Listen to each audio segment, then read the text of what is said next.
என்னோட ஐபோன்ல 2 வாட்ஸ்அப் நம்பரை சேம் டைம்லயே நான் யூஸ் பண்ணி காமிக்கிறேன். அதுவும் தேர்ட் பார்ட்டி அப்ளிகேஷன்ஸ் எதுவும் யூஸ் பண்ணாம, தேர்ட் பார்ட்டி வெப்சைட்டையும் எதையுமே யூஸ் பண்ணாம, வாட்ஸ்அப் பிசினஸையுமே நான் யூஸ் பண்ண மாட்டேன். என்னங்க எனக்கு ஒண்ணுமே புரியல. அதுதானப்பா எனக்கும் புரியல.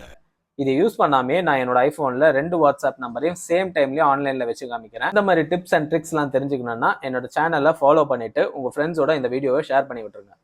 ஸோ வாட்ஸ்அப்பில் போயிட்டு உங்களோட ப்ரொஃபைல்குள்ளே போனீங்கன்னா உங்கள் நேம் பக்கத்தில் ப்ளஸ் ஐக்கான் ஒன்று இருக்கும். அந்த ப்ளஸ் ஐக்கானை கிளிக் பண்ணிங்கன்னா கீழே வந்து ஆட் வாட்ஸ்அப் அக்கௌண்ட் அப்படின்ற ஒரு ஆப்ஷன் காமிக்கும். அதை கிளிக் பண்ணி அக்ரி டு கண்டினியூ கொடுத்துட்டு உங்களோட இன்னொரு மொபைல் நம்பரை என்ட்ரு பண்ணிக்கோங்க. ஸோ அந்த இன்னொரு மொபைல் நம்பரை என்ட்ரு பண்ணி அதோட வெரிஃபிகேஷன்லாம் முடிச்சுட்டு அதுக்கான நேம் எல்லாமே நார்மலாக நீங்கள் வாட்ஸ்அப் இன்ஸ்டால் பண்ணுற மாதிரி செட் பண்ணிட்டீங்கன்னா போதும்.